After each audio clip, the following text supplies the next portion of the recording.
dataset yang B, PNN itu lebih bagus. Nah, jadi tidak bisa digeneralisasi bahwa PNN itu bagus, kecuali dengan tipe data yang sama. Nah, karena ini membahas tentang cuaca juga, penelitian yang lama juga menggunakan cuaca, artinya kan sama-sama cuaca, berarti datanya masih selaras. Berarti Anda bisa menjudge bahwa PNN lebih baik daripada algoritma yang lain. Oke. Yang keempat itu adalah kelebihan dan kelemahan metode yang ada. Nah, oke ya. Jadi ini menyambung dari yang sebelumnya. Ini karena Navi Bayes ini 61%, PNN 88,6%. Oleh karena itu yang paling bagus kan PNN. Nah, berarti kita lanjutkan ke paragraf selanjutnya. Widiawati tahun 2010 melakukan penelitian perbandingan Radial Basis Function Neural Network atau RBFNN dan PNN untuk kasus penentuan waktu optimal persalinan.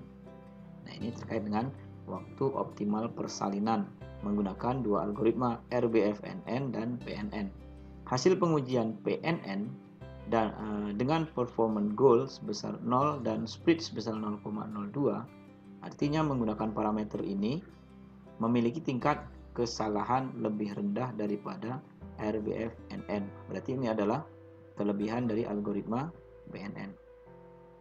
Oke ya, bisa dipahami bahwa PNN itu memiliki tingkat kesalahan yang lebih rendah daripada RBFNN. Ini satu alasan. Kalau yang tadi punya alasan akurasi dibandingkan dengan Navi Bayes akurasinya lebih bagus PNN, nah, sekarang dibandingkan dengan RBFNN ternyata PNN itu juga memiliki kesalahan yang rendah. Berarti sudah dua kelebihan algoritma PNN. Oleh karena itu kita lanjutkan kalimatnya. Jadi PNN memiliki jaringan yang lebih baik dibandingkan dengan RBFNN untuk kasus tersebut. Untuk kasus ini Anda nggak bisa mengatakan bahwa untuk semua kasus PNN lebih rendah kesalahannya. Oke ya, jadi sebisa mungkin kalau Anda menggunakan satu algoritma, Anda bisa menentukan algoritma itu ternyata lebih baik dibandingkan dengan algoritma apapun. Nah, berarti Anda harus cari referensi-referensi yang berkaitan. Oke, masih dengan kelebihan dan kelemahan. Oke, ini ya.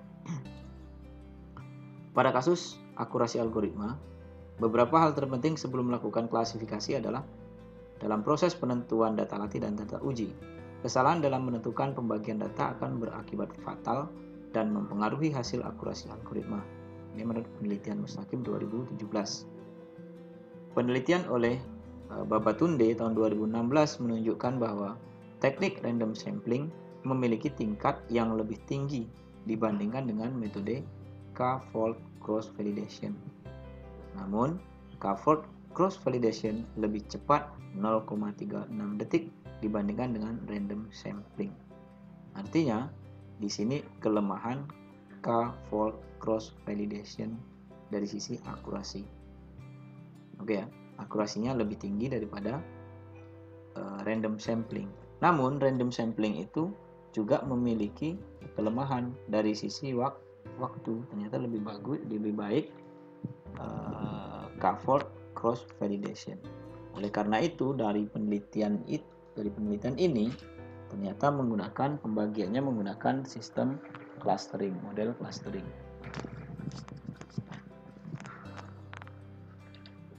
Oke.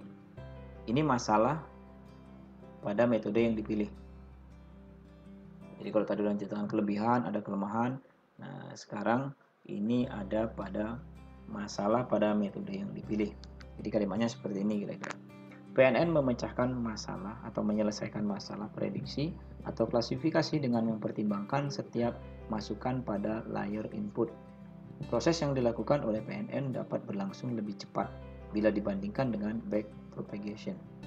Hal ini disebabkan PNN hanya membutuhkan satu kali iterasi pelatihan dibandingkan dengan backpropagation yang membutuhkan beberapa kali iterasi pelatihan.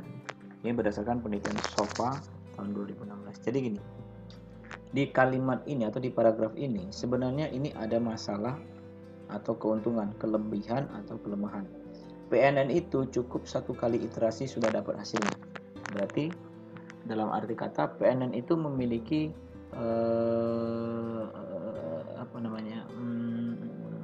kompleksitas yang sangat cepat dibandingkan dengan backpropagation. Namun sebaliknya, semakin banyak iterasi biasanya itu semakin akurasinya semakin bagus. Nah, yang selanjutnya ada rangkuman tujuan penelitian. Jadi kalau tadi udah kita ceritakan kelebihan, kelemahan dan seterusnya. Nah, di bagian ini, bagian akhir. Kalau menurut saya bagian akhir. Jadi ini adalah paragraf terakhir sebelum kita masuk ke subtopik rumusan masalah. Jadi kita buat kalimatnya seperti ini aja.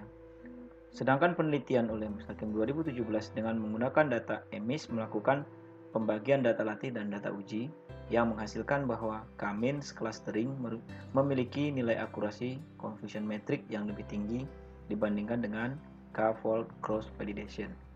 Nah, kalau yang tadi kan penjelasannya adalah ternyata K-fold cross validation ini memiliki kelemahan, tapi random sampling juga memiliki kelemahan. Oleh karena itu, penelitian ini dicobakan menggunakan algoritma K-means untuk membagi data latihnya. Nah, di kalimat akhirnya, ini kalimat akhir sebelum penutup, biasanya, ini biasanya ya, tapi tidak semua, gunakan kalimat ini.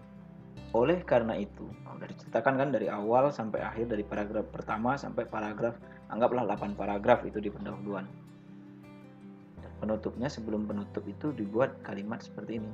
Oleh karena itu, pada penelitian ini dilakukan pengembangan penelitian dan perancangan sistem prediksi cuaca Kota Pekanbaru menggunakan algoritma PNN dengan melakukan pemodelan pembagian data latih dan data uji. Jadi, penelitian ini sebenarnya selain menerapkan sistem yang berbasis PNN, sistem ini juga melakukan pemodelan pembagian data latih dan data uji. Ini mungkin jadi novelty nantinya. Oke ya. Penelitian yang dilakukan adalah mengolah data klimatologi Kota Pekanbaru yang tersimpan selama ini pada database sehingga bisa dimanfaatkan untuk memperoleh informasi dan merancang sistem perakiraan cuaca menggunakan metode PNN. Oke, jelas ya di sini ya. Jadi Anda menyimpulkan di sini. Nah, menyimpulkan. Simpulannya salah satunya adalah oleh karena itu pada penelitian ini dilakukan bla bla bla bla bla menggunakan metode bla bla bla bla yang nanti harapannya seperti ini. Nah, harapan tadi letaknya di sini kira-kira. Oke ya. Jadi tadi ada masalahnya itu kurang akurasi dan sebagainya. Anda kasih solusi menggunakan PNN, lalu harapannya seperti ini. Nah, ini di akhir latar belakang. Ini beberapa hal penting yang harus Anda ketahui pada latar belakang penelitian. Pertama, berikan rujukan atau citation atau citasi di setiap paragraf sekurang-kurangnya satu sumber dalam satu paragraf. Nah, jadi Anda harus merujuk. Kalau tidak ada rujukan di pendahuluan, itu namanya karya sastra, fiktif atau fiksi, atau novel atau cerpen. Nah, itu tidak menggunakan yang namanya rujukan atau citasi. Karena itu Anda memang harus menggunakan citasi minimal satu dalam satu paragraf. Nah, ini yang pertama Junior 2013, yang kedua Ramadhani 2014, yang ketiga Atmaja tahun 2009. Nah, jadi ada 3 citasi dalam satu paragraf ini. Ini yang pertama. Ini triknya nih, trik. Yang kedua, berikan rujukan atau citasi pada setiap paragraf. Oke ya, masih tetap ya. Ini adalah inti paragraf. Nah, inti paragraf itu dalam paragraf penelitian Anda diwajibkan, tapi tidak wajib ya, tapi kalau bisa Anda menggunakan kalimat deduktif atau inti paragraf itu terletak pada kalimat awal. Nah, deduktif ya. Jadi ini kalimat utamanya, cuaca adalah suatu kondisi bla bla bla bla bla. Ini kalimat utama, lalu diberikan dengan kalimat penjelas. Ini citasinya Junior, ini Ramadhani, ini Atmaja. Nah, oke ya. Selanjutnya, antara paragraf sebelumnya dengan paragraf baru harus berkaitan dan memiliki keterkaitan. Biasanya di akhir paragraf merupakan inti kalimat di paragraf baru. Ini penting. Jadi perpindahan antar paragraf, nah ini biar tidak terputus atau tidak biar smooth lah ya kira-kira. Jadi apa yang dibahas sebelumnya itu berkaitan dengan yang dibahas sesudahnya. Jadi kalau misalkan ada paragraf sebelumnya seperti ini bunyinya, bla bla bla bla bla bla bla bla, dalam tempat yang datar, tidak menguap, tidak meresap dan tidak mengalir. Ramadhani 2014. Tik. Cuaca merupakan bagian dari keseharian manusia dan berubah-ubah. Atmaja 2009. Oke. Yang harus Anda perhatikan adalah di akhir paragraf ini itu ada kalimat yang terakhirnya membahas terkait dengan cuaca. Cuaca merupakan bagian dari keseharian manusia dan berubah-ubah. Berarti di sini nanti ketika Anda akan membahas di paragraf selanjutnya, Anda harus membahas yang berkaitan dengan cuaca. Oke, antara paragraf sebelumnya dan paragraf baru harus berkaitan dan memiliki keterkaitan.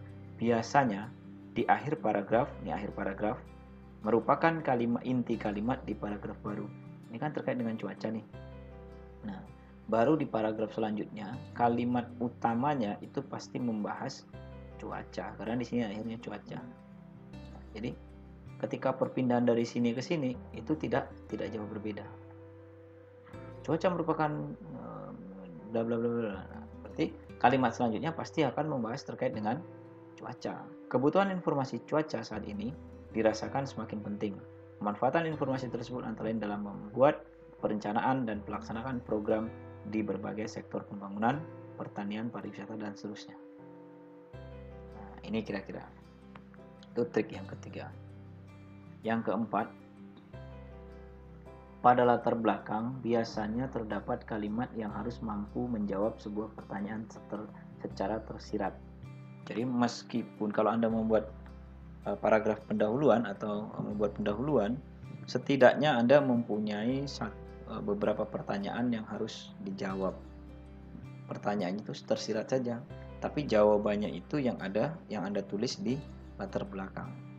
Nah, tadi sudah kita ceritakan dari awal tadi, pertanyaannya mengapa cuaca? Nah, ini sama dengan yang ditanya waktu penguji, waktu ujian proposal atau ujian sidang.